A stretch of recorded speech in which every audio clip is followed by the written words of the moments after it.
I need to tell you about the most insidious killer of strategic execution.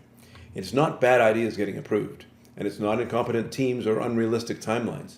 It's something far more subtle and far more dangerous: scope drift. And here's how it works. You approve a well vetted initiative with clear boundaries and success criteria. The team starts executing. Things are going well. But then, somewhere around month 2, the project starts expanding. A stakeholder suggests an obvious enhancement. The team discovers a quick win that's adjacent to the core work. A new requirement surfaces that we should probably include while we're here. None of these additions are unreasonable, but collectively, they transform your focused strategic bet into a sprawling mess that delivers 6 months late and satisfies no one. Let's dig into this. We want to talk about, where are we here? Initiatives drift without clear boundaries. Sounds nasty. Let's look at it. Most people tend to think that scope creep is about bad stakeholders making unreasonable demands, but that's not what I tend to see in the field. The scope creep that kills execution isn't malicious, it's opportunistic. It happens when smart people see logical extensions to the work that they're already doing and think, well, we might as well add this while we're here. The problem with while we're here thinking is that it doesn't account for cumulative complexity. Each individual addition might be small, but together they compound into something completely different from what was originally approved. I worked with a product team once that started with a simple user dashboard refresh. By month 4, they were rebuilding the entire analytics platform. They were adding real-time notifications, they were designing a mobile companion app. None of these were bad ideas, but they weren't the initiative that got approved, or resourced, or planned for. So you get the enhancement trap, where every feature suggests adjacent possibilities. You get discovery creep, where teams uncover complexity that requires additional work. And you get stakeholder pile-on, where different departments see the initiative as an opportunity to solve their own problems. All of these forces combine to create projects that bear little resemblance to what was originally approved, but each step felt logical and necessary. The result is strategic initiatives that take twice as long and cost 3 times as much and deliver outcomes that nobody actually wanted. So what's the solution? Well, the answer is not to lock down scope completely. It's to create structured moments where you consciously decide whether to continue, adjust, or pivot. And here's how you do it. Step 1, define and enforce milestone checkpoints. Break every initiative into phases with explicit go, no-go gates. And before advancing to the next phase, stakeholders must confirm that the current direction still makes sense. Don't just create phases on paper, enforce them. Require sponsors and leads to actively sign off before teams can advance. This creates natural pause points where you can evaluate whether you're still on track. Make these checkpoints mandatory, not optional. They are your circuit breakers against runaway scope expansion. Step 2. Create a mid-cycle review protocol.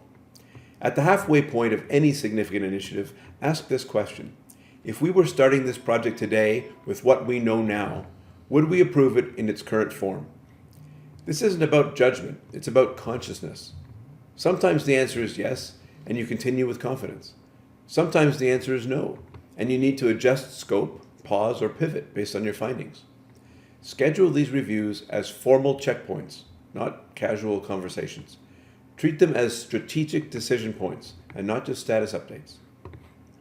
Step 3, set boundaries up front. The most important work happens during the original approval process. That's when you define not just what you're building, but what you're explicitly not building. Define done precisely, and not something vague like improve user experience, but something specific like reduce time to first value from 14 days to 7 days for enterprise customers, as measured by successful first login. Establish non-negotiables. What aspects of scope, timeline, or quality cannot be compromised? Document these explicitly so teams know where they have flexibility and where they don't. Create scope boundaries using the what this isn't framework. List adjacent opportunities that might seem logical but are explicitly out of scope for this initiative. Communicate these to every stakeholder involved. Make the boundaries visible and understood. Step 4. Log and evaluate scope changes.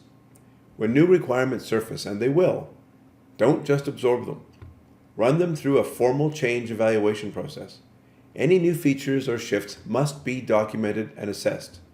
Do they improve strategic alignment or do they dilute it?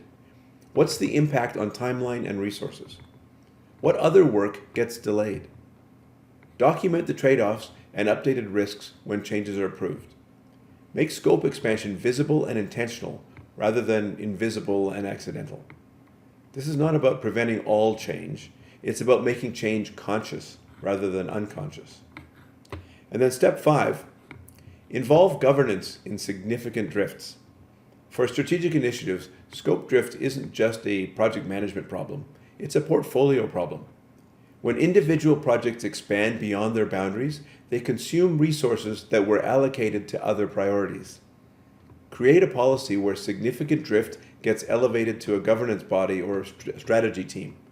Define what constitutes significant, maybe more than 25% timeline extension, or more than 20% budget increase, or changes to core success criteria.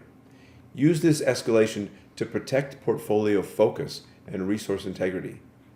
When scope changes, evaluate the impact on other strategic initiatives. What gets delayed or defunded if this project expands? And make trade-offs explicit. Force sponsors to identify what they're willing to sacrifice to accommodate scope growth. When you protect initiative boundaries consistently, the benefits compound. Your portfolio actually reflects your strategic priorities instead of becoming a collection of expanded side projects. Teams can plan accurately because scope changes go through a deliberate process rather than happening by stealth. And when teams know their boundaries are protected, they can focus on excellence within those boundaries instead of constantly defending against scope creep. And most importantly, it restores trust in the strategic planning process. When leadership sees that approved initiatives actually deliver what was promised, they become more willing to make bold strategic bets. Strategy doesn't die from external competition or market disruption. It dies from internal drift, from strategic initiatives that gradually become something completely different from what was intended.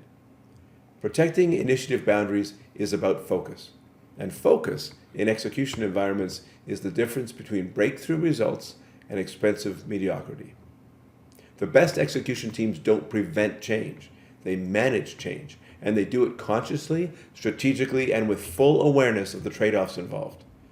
Stop letting good strategies drift into mediocre execution. Start protecting your boundaries because your results depend on it. Now, to get the complete system for protecting initiative focus while maintaining the flexibility to adapt when circumstances change, grab the free Survive and Thrive guide. The link is in the video description.